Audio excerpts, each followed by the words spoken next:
समीचीन विकल्पों का सम्यक समाधान। सुनिए परम पूज्य श्रमण श्री सुप्रभ सागर जी महाराज के मुखारविंद से YouTube चैनल सुप्रभ उवाच पर शुभाशीष परम पूज्य श्रमणाचार्य 108 श्री विशुद्ध सागर जी महाराज।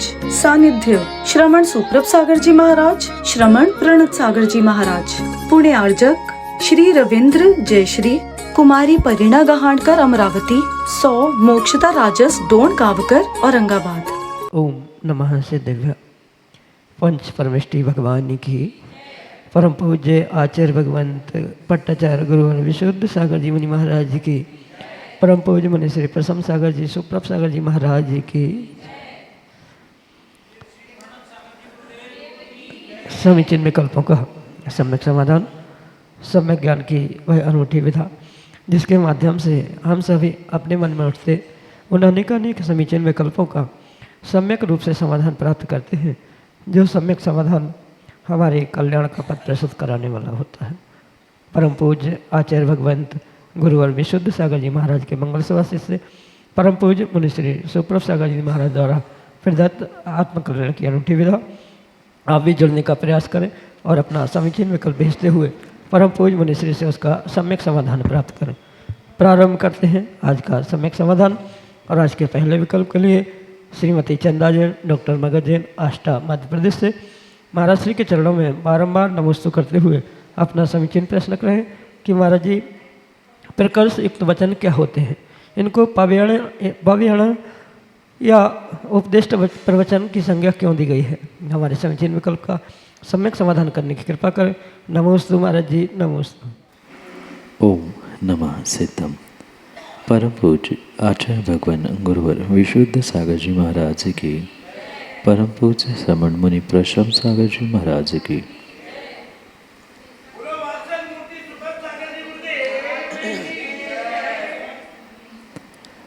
प्रकृष्ट वचनम प्रवचनम, ऐसा कहते हुए पवयणम या प्रवचन को समझाते हुए आचार्य भगवान ने कहा है कि प्रकृष्ट यानी जो प्रकर्ष रूप से उत्कृष्ट है, श्रेष्ठ है, ऐसे ही वचन प्रवचन होते हैं।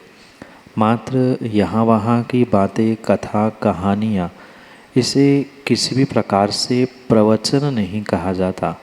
वह एक कथन या सामान्य वक्तव्य आदि तो कहने योग्य है, पर जहाँ दिगंबर आचार्य या तीर्थंकर परमात्मा आदि के द्वारा प्रविष्ट, आदि के द्वारा प्रकर्ष यानी श्रेष्ठ रूप से कहे हुए किसी वाक्य, किसी सूत्र या किसी गाथा आदि विशेष को लेकर जो भी उपदेश दिया जाता है उसको प्रवचन कहा जाता है, जिसका प्राकृत भाषा में भाषांतर पवयणम के रूप में स्वीकार किया जाता। और ये प्रकृष्ट या प्रकर्ष से युक्त वचन मूलतः तीर्थंकर भगवान के ही हुआ करते हैं। और तीर्थंकर भगवान के बाद जो गणधर परमेष्ठी, आचार्य परमेष्ठी आदि होते हैं और उनका ही अनुसरण करने वाले कोई दिगंबर मुनिराज या विद्वान आदि भी अगर उनकी ही भाषा का, उनके ही प्रकर्ष युक्त वचनों का प्रयोग कर रहे हैं तो वह भी प्रवचन के रूप में ही प्राप्त होता है, क्योंकि तीर्थंकर भगवान दिव्य ध्वनि के माध्यम से समोषण में बैठकर बहुत सारा धर्म का उपदेश क्रिया रूप, सिद्धांत रूप, दर्शन रूप आदि आदि देते हैं। और इसीलिए वो उपदिष्ट यानी उपदेश करते हुए दिया जाने वाला वह प्रकर्ष से युक्त प्रकृष्ट यानी उत्कृष्ट रूप से वचन होने से उनकी ये अनेक प्रकार की संज्ञा आगम्य आचार्य भगवंतों ने बताई है। यही आपके लिए सम्यक समाधान। योगाचार्य डॉक्टर नवीन जैन, नागपुर महाराष्ट्र से महाराज श्री के चरणों में बारंबार नमोस्तु निवेदित करते हुए अपना समीचीन प्रश्न करें कि महाराज जी वर्तमान समय में भक्ति योग व ध्यान से जीवन का समाधान कैसे हो सकता है। हमारे समीचीन विकल्प का सम्यक समाधान करते हुए मार्गदर्शन करने की कृपा करें। नमोस्तु महाराज जी, नमोस्तु। समय वर्तमान का हो या भूत भविष्य कोई भी, पर अगर सही मायने में जीव ने योग, ध्यान, इन कलाओं को सीखा है, इन बातों को जाना है, तो उसके जीवन में बहुत सारा बदलाव आने की संभावना है। क्योंकि आज व्यक्ति के पास समय अभाव होने के कारण से वह किसी भी प्रकार से इन चीज़ों से, इन बातों से जुड़ना ही नहीं चाहता है। ये उनको बहुत ट्रेडिशनल या बहुत बोरिंग भी लगते हैं। पर हकीकत यही है, जो व्यक्ति इन योग, ध्यान जैसी कलाओं को कुछ हद तक भी समझ लेता है, प्राप्त कर लेता है, तो वह जीवन में बहुत कुछ बदलाव के साथ बहुत कुछ अचीव कर सकता है।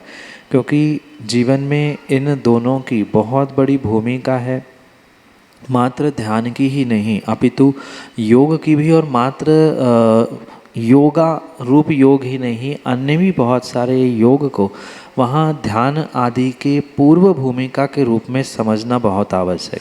जब तक योग की विशेषता जीव प्राप्त नहीं कर पा रहा है, मतलब मन वचन काय रूपी योगों को संभालने का प्रयास नहीं कर पा रहा है, तब तक किसी भी प्रकार से वह ध्यान में सिद्धि प्राप्त नहीं कर सकता। ध्यान की सिद्धि के लिए योगों आदि की सिद्धि, योगासन आदि में सिद्धि, ये बहुत आवश्यक है। शरीर, मन और अन्य भी वर्तमान में देखने आने वाले ओवर थिंकिंग, डिप्रेशन, तनाव आदि बीमारियों से भी इन सब के माध्यम से बचा जा सकता है। इसलिए जीवन में इनकी बहुत अहमियत और बहुत महत्वपूर्ण भूमिका है, जिसे समझते हुए प्रत्येक साधक या श्रावक या प्रत्येक व्यक्ति को इसे जितना संभव हो उतनी संभवता से प्राप्त करने की आवश्यकता है। यही आपके लिए सम्यक समय। दिनेश जैन, नागपुर, महाराष्ट्र से अगले समीचीन विकल्प। नमोस्तु गुरुदेव, नमोस्तु गुरुदेव।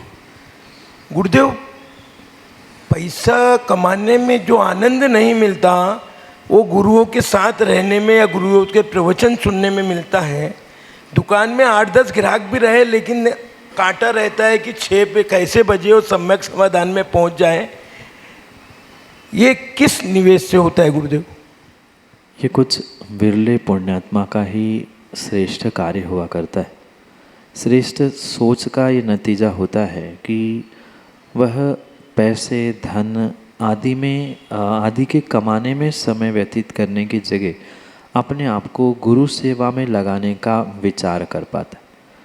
गुरु सेवा करना या गुरु के पास पहुंचना ये तो पुण्य का उदय है ही, पर वैसा सोचना भी, मतलब मैं कब पहुंचूं गुरु के पास, कब उनकी सेवा करूं, कब उनके प्रवचन आदि सुनूं, ये भाव आना भी बहुत पुण्य का उदय है और कर्म निर्जरा का साधन है। कई बार किन्हीं कारणों से व्यक्ति वहाँ पहुँच नहीं पाता गुरु की सेवा करने के लिए, या किन्हीं कारणों से गुरु की किसी प्रकार के प्रवचन आदि में नहीं पहुंच पाता है, पर मन में जो वहाँ पहुँचने के भाव थे उसके कारण से कहीं न कहीं वहाँ पर उसके उस श्रेष्ठतम पुरुषार्थ के कारण से उसकी कर्मों की निर्जरा भी वह तत्क्षण करता है, और वह कर्मों की निर्जरा करते करते ही सातिशय पुण्य भी वहाँ प्राप्त करता है। पिछले जन्मों में, पिछले दिनों में, पिछले समय में कुछ न कुछ ऐसा सातिशय पुण्य आप जैसे जीवों ने प्राप्त किया होगा, जिनको धन की कीमत से ज़्यादा साधु सेवा, साधु प्रवचन, साधु संगति की कीमत है। और वे ही जीव भविष्य में समाधि मरण आदि प्राप्त करते हुए श्रेष्ठ गतियों को प्राप्त करते हैं। पूर्व जन्म की, पूर्व दिनों की भावना ही गुरु सेवा, गुरु सानिध्य प्राप्त करने की फलीभूत होती है, और वही कहीं न कहीं उदय में आती है। तभी ये श्रेष्ठ भावना, भाव और सोच बनती है। यही आपके लिए सम्यक संबंध। सुनीता जैन, नागपुर, महाराष्ट्र से अगले समीचीन विकल्प के साथ हैं। दशलक्षण पर्व में व्रत तो करते 10 दिन, तो उसमें 64 रुद्धि या कल्याण मंदिर का व्रत कर लिया तो चलता है महाराज जी? नमस्ते महाराज जी, नमस्ते। माँ, एक समय में एक व्रत, एक नियम आदि करें, ये बहुत श्रेष्ठ होता है। पर माना कि सामर्थ्य नहीं है, एक साथ 2 व्रत किए जा रहे हैं या 2 से अधिक भी किए जा रहे हैं, इसमें कोई पाप, कोई दोष नहीं है। जो उत्कृष्ट फल अलग अलग व्रत करने का मिलेगा उतना उत्कृष्ट फल नहीं मिलेगा। पर ये भी पक्का मानना, ऐसा करने से कोई पाप, कोई घाटा, कोई नुकसान बिल्कुल भी नहीं है। क्योंकि उपवास या व्रत तो कर ही रहे हैं, तो एक साथ अन्य भी व्रत उपवास करते समय कुछ कारणों के निमित्त से, मतलब शक्ति नहीं है, समय नहीं है, या अन्य भी कुछ कारण होने से एक साथ किए जा रहे हैं, तो भी ये विशेष बात ध्यान रखनी होगी कि मात्र 10 लक्षण व्रत में 10 लक्षण की पूजा कर ली काम नहीं बनेगा। जितने जिस व्रत को करना है उन सभी व्रतों की पूजाओं को भी आपको विधिवत करना होगा, तो ही वह कार्यकारी होने की संभावना है। पर जितने शॉर्टकट मारेंगे उतना ही आपका पुण्य कम होगा। वही 3 बार व्रतों के 3 व्रत 3 उपवास करेंगे तो उतनी ही कर्मों की निर्जरा और विशेष पुण्य मिलेगा। 3 अगर एक साथ करेंगे तो एक ही दिन में 3 का पुण्य कमा लो, या 3 दिन में करने से 3 बार उसको पुण्य प्राप्त करने का, कर्म निर्जरा करने का पुरुषार्थ करो। पर ये पक्का है, ऐसा करने से कोई पाप दोष नहीं है। पर जो 3 दिन के व्रत का या 3 दिन का पुण्य कर्म निर्जरा आदि के रूप में प्राप्त हो सकता है, वह एक ही दिन में समेट के रह जाएगा। शॉर्ट में बहुत कुछ काम जो बहुत बड़े रूप में मिलने की संभावना है वो थोड़े में होकर रह जाएगी। यही आपके लिए सम्यक समय। मैं रश्मि जैन, नागपुर, महाराष्ट्र से। भावी सिद्धों के क्षणों में अनंतों बार मेरा और मेरे परिवार का नमोस्तु नमोस्तु नमोस्तु गुरुदेव। गुरुदेव, हम हमारे जीवन में किन बातों से स्वतंत्र हो सकते हैं जिससे हमारा जीवन आनंद और संतोषमय हो सके? नमोस्तु गुरुदेव। हर संसारी प्राणी अपने जीवन में आनंद और संतोष को प्राप्त करना चाहता है, पर जितना वो आनंद और संतोष को प्राप्त करना चाहता है उतना ही वह बाहर के साधनों को, परिग्रह को जोड़ने का प्रयास करता है, जिसके कारण से उसकी लोभ प्रवृत्ति दिन ब दिन बढ़ती जाती है। और जितनी लोभ कषाय अंतरंग में बढ़ेगी, वहाँ स्वाभाविक रूप से संतोष और आनंद प्राप्त होना संभव नहीं। जो प्राप्त करना चाहते हैं उसके लिए कुछ न कुछ हमें समर्पण, त्याग, संकल्प आदि का पुरुषार्थ करने की आवश्यकता है। क्योंकि जितना जोड़ेंगे, जितना एकत्रित करेंगे, उतना ही वहाँ पर उसकी सुरक्षा के लिए वह नष्ट ना हो जाए या और कैसे मिल सकता है, इस बातों को लेकर कहीं न कहीं असंतोष भीतर उत्पन्न होना या दुख उत्पन्न होना, ये सब कुछ संभव हो सकता है। इसलिए अगर जीवन में आपको आनंद, संतोष आदि स्थानों को, आदि कार्यों को प्राप्त करना है, तो उतने ही हद तक, यानी जितने हद तक आप आनंद का, संतोष का अनुभवन करना चाहते हैं, उतनी ही कषायों को आपको दूर करना होगा। जितनी कषाय दूर होंगी, जितने उन कषायिक परिणामों से जीव अपने आप को बचाने का प्रयास करेगा, उतना ही विशेषता से वह इंद्रियों के विषयों से भी बचने की संभावना है। और इंद्रिय के विषय और कषायों से अगर स्वतंत्र हो गया, पूर्ण रूप से भले ही नहीं, जितने अंशों में होगा उतने ही अंशों में उसके जीवन में वह सुख, समृद्धि, आनंद, संतोष आदि प्राप्त हो सकता है। क्योंकि लोभ कषाय के उपशमन से या लोभ कषाय के दूर होने से ही संतोष प्राप्त होता है, जिसे उत्तम शौच आदि भी कह सकते हैं या सामान्य शौच भी कह सकते हैं। तो उसे प्राप्त करने के लिए हम मात्र साधनों को ही ना छोड़े, पर साधनों के साथ जो हमारी सोच या जो ममत्व, हमारा राग, हमारी आत्मीयता लगी हुई है, उसको भी छोड़ते हुए उन बातों से, उन चीज़ों से हम स्वतंत्र होने का प्रयास करें, जिसके माध्यम से हम अपने जीवन में आनंद और संतोष को अवश्य ही प्राप्त कर सकते हैं। यही आपके लिए सम्यक समय। मेरा नाम स्वर्णिम मंगेश देवलसी, नागपुर, महाराष्ट्र से। नमस्ते महाराज जी, मेरा प्रश्न यह है कि मंदिर में सिर्फ चावल ही क्यों चढ़ाते हैं? सच्चे देवशास्त्र गुरु पंच परमेष्ठी को चावल चढ़ाने के पीछे अनेक कारणों में से 2 कारण मुख्य समझना।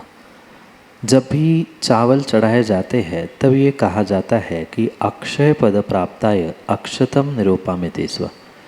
तो मात्र वह चावल रूपी अक्षय पद नहीं है जो सिद्धों का शाश्वत पद है, ऐसे उस अक्षय अखंड पद को प्राप्त करने का एक उद्देश्य है। और जो भी द्रव्य परमात्मा को चढ़ाए जाते हैं उसके पीछे का यही मुख्य उद्देश्य होता है कि हम द्रव्य तो सामान्य और बहुत ही सामान्य चढ़ा रहे हैं, पर उन सामान्य द्रव्यों को चढ़ाते हुए ये अहोभाव हमारे भीतर आने चाहिए कि आपने तो साक्षात उन पदों को प्राप्त कर लिया है, आप अक्षय हो गए हैं, अखंड हो गए हैं, आप शाश्वत स्थान को प्राप्त हो चुके हैं, पर मैं कैसे हो पाऊँगा?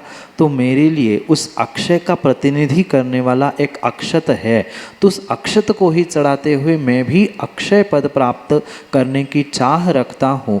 ये उद्देश्य है, क्योंकि अक्षय का अर्थ ही है जिसका क्षय नहीं होता, और अक्षत का भी अर्थ यही है कि जिसका क्षय नहीं होता।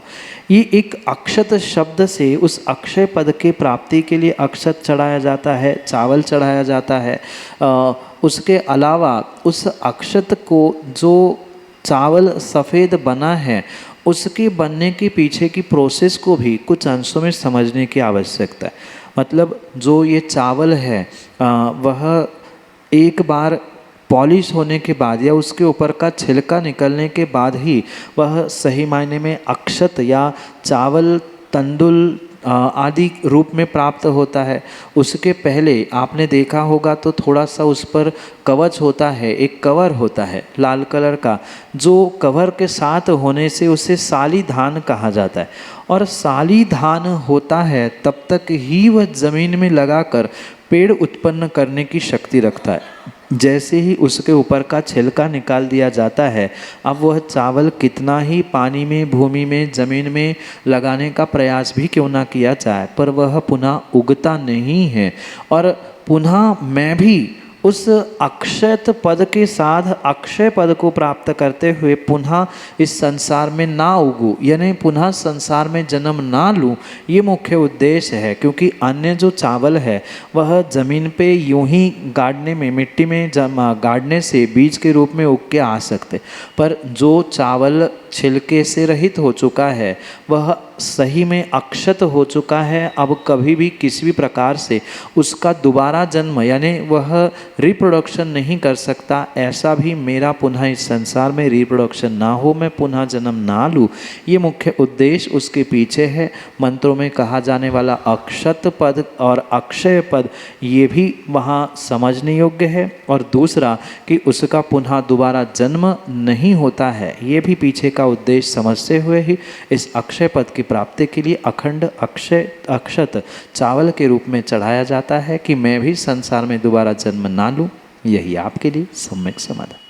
समीचीन विकल्पों का सम्यक समाधान सुनिए परम पूज्य श्रमण श्री सुप्रभ सागर जी महाराज के मुखारविंद से।